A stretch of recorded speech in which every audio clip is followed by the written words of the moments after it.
नमस्कार, मैं हूं शिवा पुरोहित और आप हैं सागर टीवी न्यूज के साथ। सागर टीवी न्यूज की खास पेशकश सुर्खी की सियासत के दूसरे भाग में आपका स्वागत है। पहले भाग में जहां हमने सुर्खी के सियासी इतिहास को समझा, वहीं दूसरे भाग में हम जानेंगे कि आखिर सुर्खी विधानसभा की जनता ने हमेशा बाहरी प्रत्याशी को ही मौका क्यों दिया। आजादी के पहले सागर जिले में 4 विधानसभाएं थी, सागर, खुरई, रेहली और बंडा। जब भारत आजाद हुआ तब सागर जिले में 5 विधानसभाएं कर दी गईं। ऐसा बताते हैं कि खुरई, रेहली और सागर का हिस्सा मिलाकर साल 1951-52 में सुर्खी विधानसभा बनी। लेकिन जब से सुर्खी विधानसभा अस्तित्व में आई है, तब से आज तक सुर्खी विधानसभा ने मध्य प्रदेश को कई बड़े नेता दिए। यहाँ से जीते नेता मध्य प्रदेश सरकार में कैबिनेट मंत्री भी बने, कुछ ने सांसद तक का सफर तय किया। लेकिन सुर्खी विधानसभा को जो बात खास बनाती है वो है यहाँ की जनता की पसंद।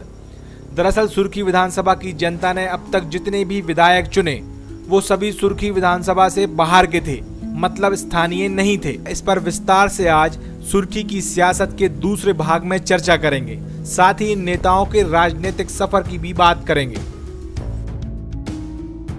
शुरुआत करते हैं सुर्खी विधानसभा के पहले विधायक रहे पंडित ज्वाला प्रसाद जोशी से। पंडित ज्वाला प्रसाद जोशी सागर जिले के कांग्रेस के फ्रंट लाइन लीडर थे, फ्रीडम फाइटर और गांधीवादी नेता थे।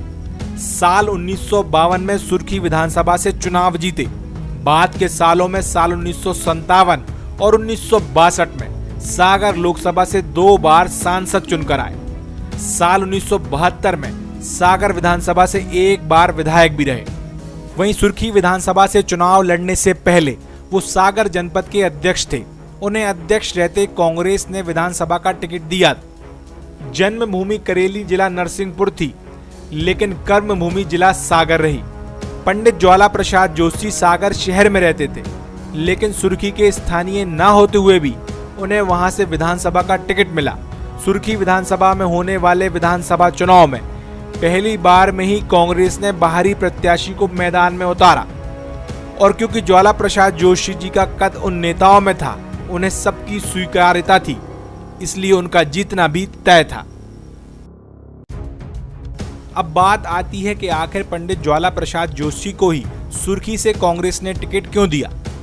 इसके पीछे 2 वजह समझ आती हैं। एक तो देवरी, रेहली, सुर्खी और सागर इलाके में जोशी जी ने आजादी के वक्त बहुत संघर्ष किया।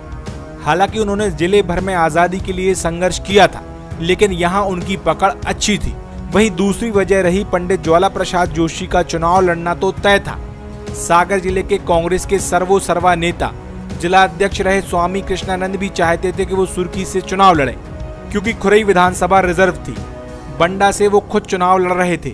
सागर में किसी मुस्लिम चेहरे को मौका देना था, इसलिए उन्होंने मोहम्मद शफी को यहाँ से चुनावी मैदान में उतारा। रेहली में एक और कांग्रेस के बड़े नेता, स्वतंत्रता संग्राम सेनानी बाला प्रसाद मिश्र के नाम पर मोहर लग चुकी थी। ऐसे में स्वामी जी ने जोशी जी का नाम सुर्खी विधानसभा से आगे बढ़ाया, और सुर्खी विधानसभा में साल 1952 में हुए पहले विधानसभा चुनाव में सुर्खी की जनता ने बाहरी प्रत्याशी होते हुए भी पंडित ज्वाला प्रसाद जोशी को पसंद किया और उन्हें चुनाव जितवाया, जबकि इस चुनाव में जनसंघ ने स्थानीय प्रत्याशी को मौका दिया था। वहीं आज बात करें पंडित ज्वाला प्रसाद जोशी के परिवार की, तो वो सागर में ही रहता है। जोशी जी के पोते आशीष जोशी दादा की राजनीतिक विरासत को संभाले हुए हैं। परिवार बड़ा है, लेकिन आशीष जोशी फिलहाल कांग्रेस में सक्रिय हैं। समय समय पर अपनी दावेदारी भी पेश करते रहते हैं। अब बात करते हैं डॉक्टर बीबी राय की। सुर्खी विधानसभा से 2 बार विधायक रहे। साल 1957 और 1962 में कांग्रेस के टिकट पर विधायक चुनकर आए। डॉक्टर बीबी राय स्वतंत्रता संग्राम सेनानी थे। सागर जिले में कांग्रेस के बड़े नेताओं में थे। सागर शहर के रहने वाले थे। ये भी सुर्खी विधानसभा के स्थानीय नहीं थे, लेकिन इसके बावजूद सुर्खी विधानसभा की जनता ने इन्हें 2 बार चुनाव जितवाया। ये भी एक संयोग है कि उन्हें सागर जनपद के अध्यक्ष रहते हुए कांग्रेस ने सुर्खी विधानसभा से टिकट दिया। पंडित ज्वाला प्रसाद जोशी के सुर्खी विधानसभा से विधायक बनने के बाद उनकी जगह डॉक्टर बीबी राय सागर जनपद के अध्यक्ष बने, और सुर्खी विधानसभा से विधायक का कार्यकाल पूरा होने के बाद जब ज्वाला प्रसाद जोशी सागर लोकसभा से चुनाव लड़े, तो उनकी जगह डॉक्टर बीबी राय सुर्खी विधानसभा से कांग्रेस का चेहरा बने। डॉक्टर बीबी राय स्वामी कृष्णानंद के बेहद नजदीकी थे। वो जाने माने डॉक्टर थे। सागर में आज जहां कटरा में आर्य समाज स्कूल है, वहां इनका क्लिनिक हुआ करता था, जहां वो प्रैक्टिस किया करते थे। डॉक्टर बीबी राय ने नागपुर से डॉक्टरी की पढ़ाई की। इनका परिवार सागर शहर के गोपालगंज में आज भी रहता है। वैसे राजनीति में विशेष कोई सक्रिय नहीं है, लेकिन समाज सेवा में आज भी उनका परिवार आगे रहता है। अब इसके बाद बात करते हैं एक और नेता की, जिसने सुर्खी विधानसभा में कांग्रेस की हैट्रिक के बाद उनका रास्ता रोका और जनसंघ का यहां से खाता खोला। ये नेता थे नर्मदा प्रसाद राय। साल 1967 में सुर्खी विधानसभा सीट जब अनुसूचित जाति के लिए रिजर्व हो गई, तो नर्मदा प्रसाद राय यहां से चुनाव लड़े और चुनाव जीते भी। नर्मदा प्रसाद राय स्वतंत्रता संग्राम सेनानी थे। स्वभाव से बेहद जिद्दी और देश प्रेम की भावना से ओतप्रोत थे। साल 1951 में कांग्रेस का एक धड़ा नाराज होकर जब सोशलिस्ट पार्टी में चला गया, तो उसमें एक नाम नर्मदा प्रसाद राय का भी था। कुछ वक्त तक सोशलिस्ट पार्टी में रहे, लेकिन किसान और बीड़ी मजदूरों की लड़ाई लड़ने में सबसे आगे रहे। जब गोवा मुक्ति संग्राम शुरू हुआ, तो आंदोलन का हिस्सा रहे। जनसंघ के नेताओं के संपर्क में आए और फिर जनसंघ में शामिल हो गए। नर्मदा प्रसाद राय सागर से 14 किलोमीटर दूर ढाना के रहने वाले थे, जो उस वक्त रेहली विधानसभा में आता था। वो भी सुर्खी के स्थानीय नहीं थे, लेकिन वो भी जनसंघ के टिकट पर 2 बार साल 1967 और 1972 में चुनाव लड़े। इन 2 मुकाबलों में साल 1967 में वो चुनाव जीते और साल 1972 में चुनाव हारे।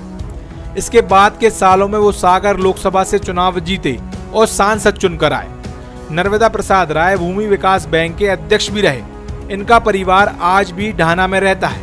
परिवार से वैसे तो राजनीति में ज्यादा कोई सक्रिय नहीं है, लेकिन कुछ सगे संबंधी हैं जो राजनीति में एक्टिव हैं।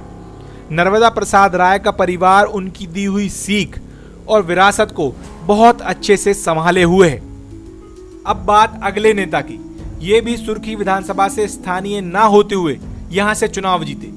गया प्रसाद कबीरपंथी, स्वतंत्रता संग्राम सेनानी, सागर जिले के कांग्रेस के बड़े नेताओं में थे। आजादी के आंदोलन में कांग्रेस के उन सिपाहियों में थे जिन्होंने दिन रात एक कर आजादी के लिए संघर्ष किया। कांग्रेस में कई सारे पदों पर रहे। बीड़ी मजदूरों के नेता थे। कई सामाजिक संस्थाओं के संस्थापक सदस्य रहे। साल 1946 में जब अंग्रेज भारत छोड़कर जाने ही वाले थे, तब विधानसभा सदस्य रहे। इसके बाद साल 1952 में हुए पहले आम चुनाव में कांग्रेस के टिकट पर विधायक चुनकर आए। साल 1967 में जब सुर्खी विधानसभा आरक्षित हुई, तब कांग्रेस के टिकट पर यहां से चुनाव लड़े, लेकिन हार गए। इसके बाद उन्होंने साल 1967 की हार का बदला अगले चुनाव में लिया, यानी साल 1972 में सुर्खी विधानसभा से कांग्रेस के टिकट पर दोबारा चुनाव लड़े और चुनाव जीते। वो भी सुर्खी विधानसभा के स्थानीय नहीं थे, सागर में रहते थे, लेकिन सुर्खी की जनता ने उनको भी पसंद किया और यहाँ की कमान सौंपी। सुर्खी विधानसभा में अब तक के चुनावों पर नजर डालें तो लगातार 5 चुनावों में सुर्खी की जनता ने हमेशा उसी को चुना जो उनको पसंद था, भले ही वो स्थानीय ना हो। इसके बाद बात करते हैं सुर्खी विधानसभा से अगले विधायक की, जो सुर्खी से वो पहले विधायक चुनकर आए जिन्हें मध्य प्रदेश सरकार में मंत्री बनाया गया। सुर्खी विधानसभा से विधायक से मंत्री बनने की शुरुआत यहां से हुई और ये नेता हैं लक्ष्मी नारायण यादव। लक्ष्मी नारायण यादव भी सुर्खी विधानसभा के स्थानीय ना होते हुए भी यहां से 2 बार चुनाव जीते। वो वर्तमान में सागर के परकोटा पर रहते हैं। सागर विश्वविद्यालय में नौकरी करते थे, लेकिन रुचि राजनीति में थी। समाजवादी नेताओं के संपर्क में आए और जयप्रकाश नारायण के आंदोलन से जुड़े। इमरजेंसी में जेल गए, लेकिन जब बाहर आए तो एक परिपक्व समाजवादी नेता बन चुके थे। साल 1977 और 1990 में सुर्खी विधानसभा से 2 बार चुनाव जीते और साल 1977 में सुर्खी विधानसभा से विधायक रहते हुए एमपी सरकार में मंत्री बने। साल 1980, 1985 और 1993 में 3 बार सुर्खी विधानसभा से चुनाव हारे भी। लक्ष्मी नारायण यादव इसके अलावा गुना से माधवराव सिंधिया और खजुराहो से उमा भारती के खिलाफ लोकसभा का चुनाव भी लड़ चुके हैं। साल 2014 में बीजेपी के टिकट पर सागर लोकसभा से सांसद चुने गए। उनके परिवार में उनके पुत्र सुधीर यादव उनकी राजनीतिक विरासत संभाले हुए हैं। इसके बाद बात एक ऐसे नेता की करते हैं जिसका रुतबा सुर्खी विधानसभा और पूरे सागर जिले में किसी फिल्मी सितारे से कम नहीं था। ये थे विट्ठल भाई पटेल, कांग्रेस के कद्दावर नेता। सुर्खी विधानसभा से चुनाव जीते और मंत्री भी बने। विट्ठल भाई पटेल भी सुर्खी विधानसभा से स्थानीय निवासी नहीं थे, वो सागर के रहने वाले थे। साल 1980 और 1985 2 बार लगातार सुर्खी विधानसभा से चुनाव जीते। इसके बाद साल 1990 और 1993 में 2 बार लगातार चुनाव हारे भी। विट्ठल भाई पटेल की राजनीति की शुरुआत सबसे पहले सागर नगर पालिका के अध्यक्ष के रूप में हुई। फिर उसके बाद जब कांग्रेस के 2 फाड़ हुए तो उन्होंने कांग्रेस आई यानी इंदिरा कांग्रेस में बहुत मेहनत की, और जब इमरजेंसी के बाद इंदिरा विरोधी लहर चली तो उसमें दमोह लोकसभा से चुनाव लड़े, लेकिन चुनाव हार गए। विट्ठल भाई पटेल की ये हार एक तरह से गांधी परिवार का दिल जीतने वाली थी।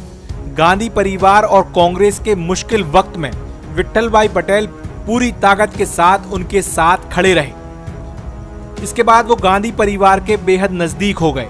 कांग्रेस ने सागर जिले की सुर्खी विधानसभा से उन्हें टिकट दिया। सुर्खी विधानसभा से चुनाव जीते और मंत्री भी बने। विट्ठल भाई पटेल भी स्थानीय नहीं थे, लेकिन सुर्खी की जनता ने उन्हें 2 बार लगातार मौका दिया।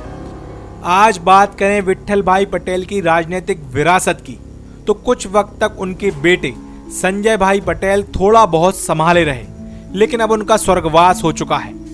अब विट्ठल भाई पटेल के परिवार में उनकी पोती धारणा पटेल राजनीति में सक्रिय हुई हैं। वो सुर्खी विधानसभा से अपना राजनीतिक भविष्य तलाश रही हैं। आने वाले दिनों में सुर्खी विधानसभा में होने वाले उपचुनाव में वो कांग्रेस की तरफ से एक मजबूर दावेदार के तौर पर खुद को पेश कर रही हैं। अब यहां से बात करते हैं आज के दौर के नेताओं की। सबसे पहले बात भूपेंद्र सिंह की। भाजपा के कद्दावर नेता भूपेंद्र सिंह के विधानसभा तक पहुंचने का सफर शुरू हुआ सुर्खी विधानसभा से। सुर्खी के स्थानीय न होते हुए भी यहां की जनता ने इन्हें मौका दिया, एक बार नहीं 2 बार, साल 1993 और साल 1998 में। लेकिन इसके बाद एक बार यहां की जनता ने इन्हें नकारा भी, साल 2003 में। साल 2009 में सागर लोकसभा सीट से बीजेपी के टिकट पर चुनाव लड़े, सांसद चुनकर आए। साल 2013 में खुरई विधानसभा से विधायक का चुनाव जीते और शिवराज कैबिनेट में मंत्री रहे। सरकार में नंबर 2 बीजेपी के यसमैन कहे जाने वाले भूपेंद्र सिंह अभी खुरई विधानसभा से विधायक हैं, लेकिन पकड़ सुर्खी में भी उतनी ही है। इनके बिना पूछे सुर्खी विधानसभा में बीजेपी में पत्ता भी नहीं हिल सकता। सुर्खी की जनता और भूपेंद्र सिंह का जुड़ाव आज भी बरकरार है। उनके हाथों में आज किंग मेकर का पावर है। लेकिन साथ ही गोविंद सिंह राजपूत के बीजेपी में आने के बाद सुर्खी विधानसभा में उनकी भूमिका आगे चलकर क्या होगी, इस पर संशय बना हुआ है। भूपेंद्र सिंह भी सुर्खी विधानसभा के स्थानीय नहीं थे, लेकिन बावजूद इसके सुर्खी विधानसभा की जनता ने उन्हें 2 बार मौका दिया। भूपेंद्र सिंह सागर जिले की नरियावली विधानसभा के बामोरा गांव के रहने वाले हैं। अब बात करें सुर्खी विधानसभा के ऐसे ही एक नेता की जो सुर्खी विधानसभा के स्थानीय नहीं है, लेकिन वो सुर्खी विधानसभा से चुनाव जीतते हैं। जी हां, हम बात कर रहे हैं गोविंद सिंह राजपूत की। सागर जिले के कद्दावर नेता गोविंद सिंह राजपूत की पहचान आज देश भर में उनके नेता ज्योतिरादित्य सिंधिया के खास समर्थकों के रूप में बन गई है। अभी अपने राजनीतिक गुरु विट्ठल भाई पटेल की राजनीतिक विरासत को संभाले हुए हैं, यानी सुर्खी विधानसभा से चुनाव लड़ते और जीतते हारते आ रहे हैं। ये भी सुर्खी विधानसभा के स्थानीय नहीं है, नरियावली विधानसभा के जेरई गांव से आते हैं। वर्तमान में सागर में रहते हैं, लेकिन सुर्खी की जनता इन्हें बार बार मौका देती है। सबसे पहले चुनावी राजनीति की शुरुआत साल 1998 में सुर्खी विधानसभा से कांटे की टक्कर में भूपेंद्र सिंह से चुनाव हार से हुई। इसके बाद अगले 2 चुनाव में साल 2003 और साल 2008 में गोविंद सिंह राजपूत कांग्रेस के टिकट पर चुनाव जीते, लेकिन साल 2013 का चुनाव हारे। फिर साल 2018 में कांग्रेस के टिकट पर चुनाव जीते। अब इस सीट पर उपचुनाव में कांग्रेस की बजाय वो बीजेपी के टिकट पर चुनाव लड़ेंगे, क्योंकि गोविंद सिंह राजपूत अब बीजेपी के गोविंद सिंह बन गए हैं। पिछले कई वीडियो में हम गोविंद सिंह राजपूत की पूरी कहानी आपको बता चुके हैं, लेकिन अभी फिलहाल हम इस वीडियो में याद रखते हैं कि गोविंद सिंह राजपूत भी उन नेताओं में है जो यहाँ सुर्खी विधानसभा के स्थानीय नहीं थे, लेकिन सुर्खी की जनता ने उन्हें पसंद किया और करती आ रही है। गोविंद सिंह राजपूत के बाद अब बात उन्हें पटकनी देने वाली एक नेत्री की, पारुल साहू, कद्दावर नेता और बड़े शराब व्यवसायी संतोष साहू की बेटी हैं। ये भी सागर शहर की रहने वाली हैं। सुर्खी विधानसभा की स्थानीय नहीं है, लेकिन सुर्खी की जनता का आशीर्वाद इन्हें मिला। साल 2013 में बीजेपी ने चुनाव में गोविंद सिंह राजपूत के खिलाफ मैदान में उतारा और बीजेपी का दांव सही बैठा। पारुल साहू चुनाव जीती और विधायक बनी। फिलहाल 2018 में चुनाव नहीं लड़ी, सुर्खी में सक्रिय हैं। गोविंद सिंह के बीजेपी में आने के बाद राजनीतिक भविष्य को लेकर पशोपेश में है। सुर्खी विधानसभा का इतिहास देखें तो साफ है, यहां कभी स्थानीय प्रत्याशी चुनाव नहीं जीता। कुछ एक बार प्रमुख पार्टियों ने इसका प्रयोग भी किया, लेकिन विफल रहा। जैसा साल 2008 में गोविंद सिंह राजपूत के मुकाबले बीजेपी ने स्थानीय नेता राजेंद्र सिंह मोकलपुर को मौका दिया, लेकिन ये प्रयोग फेल साबित हुआ।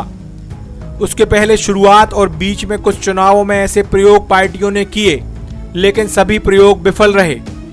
जहां सुर्खी विधानसभा में हुए पहले विधानसभा चुनाव में साल 1952 में जनसंघ ने शिवराज सिंह ठाकुर को मैदान में उतारा। वो सुर्खी विधानसभा के स्थानीय थे, जैसी नगर के पड़रई गांव के रहने वाले थे, लेकिन उसके बावजूद भी वहां की जनता ने उन्हें मौका नहीं दिया। इसके बाद साल 1957 में प्रजा सोशलिस्ट पार्टी के बलराम गौतम, जो कि सुर्खी के रहने वाले थे, उन्हें भी मैदान में उतारा गया, लेकिन वो भी चुनाव नहीं जीत पाए। कुल मिलाकर सुर्खी विधानसभा में अब तक हुए चुनावों में सभी बाहरी प्रत्याशियों को यहां की जनता ने पसंद किया है। निष्कर्ष फिलहाल ये है कि अब तक सुर्खी विधानसभा में प्रमुख पार्टियां बाहरी प्रत्याशियों को ज्यादातर मौका देती आई हैं और वही चुनाव जीत पाते हैं। लेकिन इस बार ये गलत काम कर रहा है या नहीं, या नया प्रयोग कर कांग्रेस किसी क्षेत्रीय नेता को मौका देगी, ये देखना होगा। सुर्खी की सियासत पर आधारित हमारी खास पेशकश का ये था दूसरा भाग, जिसमें हमने जाना कि आखिर सुर्खी विधानसभा की जनता ने क्यों हमेशा सुर्खी विधानसभा के बाहर से आने वाले प्रत्याशियों पर भरोसा जताया। वहीं बात करेंगे अब तीसरे भाग में कि आखिर सुर्खी विधानसभा के वो कौन से दिग्गज नेता हैं जिनका घमंड यहाँ की जनता ने चूर किया। इस पेशकश में इतना ही। नमस्कार।